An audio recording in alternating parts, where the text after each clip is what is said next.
dans Pilotis, le podcast qui élève vos projets bois. Nous sommes avec Adrien Vessière, ingénieur structure bois et fondateur de Beaubois. Aujourd'hui, nous allons aborder une question que tout le monde se pose. Allez, on va parler d'un cas un petit peu particulier, d'une histoire, j'aimerais dire. Est-ce que tu peux nous raconter cette anecdote qui aboutit finalement sur un joli projet ? Oui, tout à fait. Donc c'est un projet qui s'est fait dans le village de Gaudiès, en Ariège. Ça vient d'une discussion, d'une rencontre avec... donc on a discuté avec quelqu'un qui est assureur. Donc tu cherchais un assureur? Ouais, je cherchais à changer d'assureur en fait.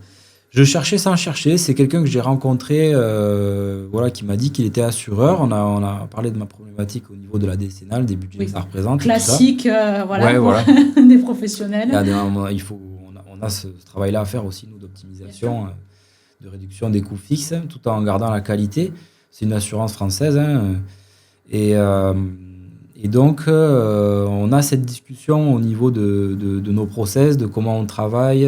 Pour confirmer le fait que vous êtes dans les règles de l'art, c'est ça ? Voilà, c'est ça. En fait, l'assureur, lui, il doit faire attention. En tout cas, là, c'est une agence d'assurance qui est ici à Toulouse. Ils ont tout intérêt, en fait, à ce que les gens qu'ils assurent fassent du bon travail pour pas qu'ils aient trop de sinistres derrière.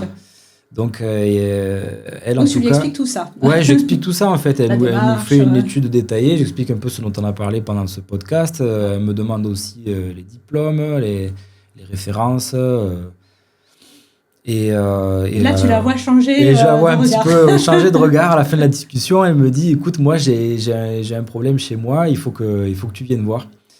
Et donc effectivement, je suis allé sur place et ils avaient projeté 5 ans avant d'agrandir leur maison. D'accord. Il y avait quelque chose de vraiment de conséquent, un agrandissement de 100 mètres carrés. Et en fait, le maçon n'a pas suivi les prescriptions de l'étude de sol. Ils s'en sont rendus compte quand il a fini la dalle. Et donc, ils ont dit, on arrête là, on ne continue pas, parce que si on construit sur ça, on va forcément avoir des fissures, des problèmes. Ouais. Donc, ils se sont arrêtés là. Et après, forcément, ça a été un coup dur pour eux parce qu'ils ont quand même investi là-dedans. Et ils se sont retrouvés avec une dalle de 100 mètres carrés dans leur jardin pendant 5 ans. D'accord. Les enfants 5 ans de galère. Avec des enfants jeunes. L'agrandissement était prévu justement pour avoir plus de place pour toute la famille. Donc, ça les a dégoûtés. Ils en sont restés là. Et donc, elle m'a demandé si on pouvait reprendre en fait ce projet-là en bois, en faisant les calculs, en connaissant les profondeurs des fondations, en sachant que le bois était plus léger. Ouais. Bon, après une étude poussée, on a vu que ce ne serait pas possible de faire une extension classique. Par contre, qu'elle pouvait se faire un espace semi-ouvert. D'accord. Parce qu'il n'y a pas la contrainte des baies qui vont se coincer si jamais il y a des tassements différentiels. Parce qu'un espace semi-ouvert, il est plus léger aussi, il n'y a pas d'isolation, il y a plein de choses qui sont très différentes, c'est plus du tout la même problématique.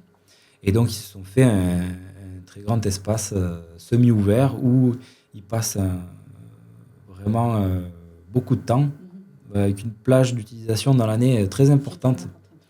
Parce qu'il y a une cuisine extérieure, parce qu'il y a un poêle à bois dedans, qu'on arrive à chauffer quand même un petit peu, même si c'est ouvert. Sur les mi-saisons, il n'y a pas de souci. Oui, tout à fait. Ça fait un salon extérieur, atelier et salle de sport. D'accord, donc finalement, ils retrouvent l'espace tant rêvé. Et en fait, ils s'en trouvent très contents. Voilà, ils sont même plus contents d'un espace comme celui-là que si ça avait été tout fermé. D'accord. Parce qu'ils osent faire des choses dedans qu'ils n'auraient pas osé dans un espace fermé. Tu peux faire de la peinture, il n'y a pas de problème. Exactement, les enfants peuvent. Voilà, de la peinture. Puis quand on accueille du monde pour manger dehors, on est moins stressé que quand c'est dedans. Ça crée des ambiances différentes. Quand on veut faire du sport, accrocher un sac de frappe, des choses comme ça, voilà. On t'a même demandé des accroches pour des sacs de frappe. C'est pas mal, ça pousse loin quand même. Tout à fait, c'est ça, ouais. Et en plus, il y avait une autre problématique, c'était celle du soutènement de la terre, parce que au bord de cette dalle, la maçonnerie était prévue à la base pour soutenir la terre. D'accord. Et en fait, ils avaient d'ailleurs le terrain qui était derrière appartenait à la mairie, donc ils étaient rentrés dans un conflit avec la mairie parce D'accord. qu'ils avaient creusé sans remettre les terres à niveau puisqu'ils D'accord. n'avaient plus le soutien. Ouais. Et en fait, ils étaient surpris parce que moi, je leur ai dit qu'on pouvait le faire avec du bois.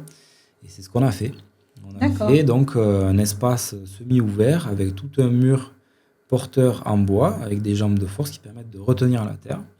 D'accord. Donc il y a toute la problématique du contact de la terre avec le bois dont Oui. on a parlé avant, qu'on a écarté en fait avec des drains et une double peau en bardage métal. Donc la terre n'est pas en contact direct avec la structure bois. Par contre, le bois supporte tous les efforts mécaniques en fait, de pousser. Donc le mur de soutènement, finalement, de dire que c'est qu'en béton armé, tout ça, c'est un a priori. C'est un a priori, oui, parce D'accord. qu'on l'a fait en bois là et ça marche très bien. D'accord. Et quand on dimensionne d'ailleurs un mur de soutènement, ce qui est dimensionnant, c'est le moment où on va repousser les terres dessus et qu'on va rouler avec la pelleteuse qui pèse 2 tonnes 7. Oui. Et donc là, en fait, actuellement, on n'est plus sous cette contrainte du chantier où il y avait la pelleteuse qui passait, donc on est largement, enfin voilà, on est tranquille. Et voilà, et même pendant le chantier, il y a eu aucun souci. En fait, tout ça, c'est des calculs. D'accord. Il y a une poussée, on doit calculer, comme je disais sur un Il faut avoir un bureau précédent. d'études. Il faut avoir un bureau d'études, je pense que c'est indispensable.